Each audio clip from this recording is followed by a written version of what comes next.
So we're reading Matot-Masei, and the message that I have for you today is entitled, Fight for Your Future. In our weekly passage, Matot, we just read about Israelites going to all-out war. And they're going to war with Midianites. And in Numbers 31, we also read that Moses is told that he must exact vengeance. This is not just a war, this is a war of retribution. This is a war of vengeance. And so that's what Moses has to do, a war of vengeance. And after that business is over, he will be released. Which basically for Moshe, that means that the tribes of Israel are marching into the land and he goes to die. This is his final assignment. And that's what he gets stuck with, a war.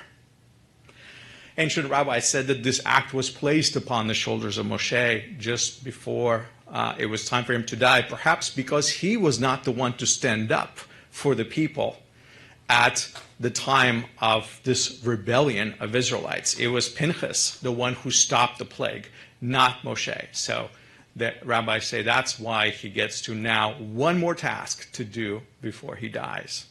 And so the Israelite warriors assembled, as we read in the Parsha, and they assailed the enemy and they killed all men of Midian. It says, well, maybe it's an exaggeration. I'm sure a few people were hiding out there somewhere. But they killed all the men, and then they also killed 5 kings whose names we just chanted from the Torah. So thank you so much. They also killed Bilam, the seer. And you remember the prophecies that Bilam has proclaimed of Israel. We begin with the words that Bilam, the son of Peor, actually said. We begin our services with those words. Ma tzovu ochalecha Yaakov. That's where that comes from his sayings just a couple of parshas away. And then they also brought the women and all the goods that they have been able to capture. And Moshe told them that they have to kill the women too, and the children. And the only people spared are the little girls. So you read this passage and you probably think to yourself, so much death, so much carnage, such brutality. People who read this not fully understanding what is going on here can get really easily turned off by these verses in the Torah. It's pretty brutal. It's hard to take in. And if this story makes you feel uncomfortable, there's a good reason why. Because you have probably been taught to be kind, to forgive, to love people, to give people grace, the benefit of the doubt, turn the other cheek, all those things. And you know what? Those things are good. You were taught right, but not in this situation. This was a different matter. This was a matter of life and death for Israelites. 24,000 men of Israel fell because of this treachery of Midianites. And this was a war of vengeance. People had to be killed. People had to be put to death. And this was a fight for Israel's future. How is it a fight for Israel's future? Well, I'll tell you in a minute. But let's for a moment think, as you read these verses, how can this possibly apply to us today? Do we have any Midianites in our lives? Is the question I'm going to ask you. From time to time, we all have conflicts. We all have problems. We have tsuras of all kinds. We argue, we fight, we get into or sell all sorts of disputes with people, and most of the time we settle these situations peacefully. Most of the time, shalom, understanding, some sort of a compromise can come and we can work things out and everything blows over. But then there are situations sometimes that we encounter in life where people with whom we're dealing are just plain toxic to us. We cannot withstand them. It's not possible for us to withstand them, and we shouldn't. For some reason, we try to smooth things over, and they turn it back to us and dish out more pain and more suffering and more tsuras. I don't know, maybe you have somebody like that again and again and again. Maybe you experienced this, maybe not. If you haven't experienced, may Hashem bless you, and may you never experience this in your life. But if you have, then you know what I'm talking about. Now I'm going to say, be careful. Do not just label anyone your Midianite and go to holy war against them. Okay? Let's not misapply these verses.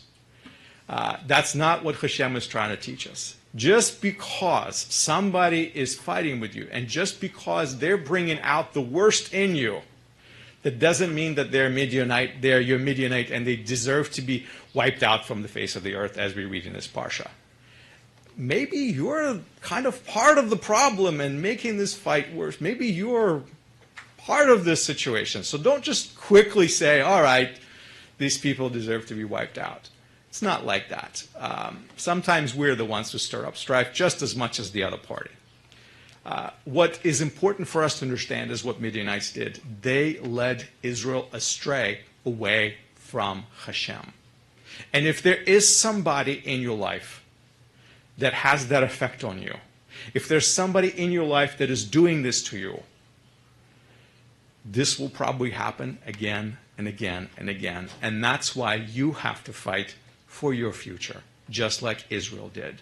Israelites, they looked to Moshe for wisdom, by the way. They didn't just launch into this holy war by themselves. Remember, it was Moshe who told them, no, you must kill the women too, because guess what? It was those women who actually brought Israel to this sin.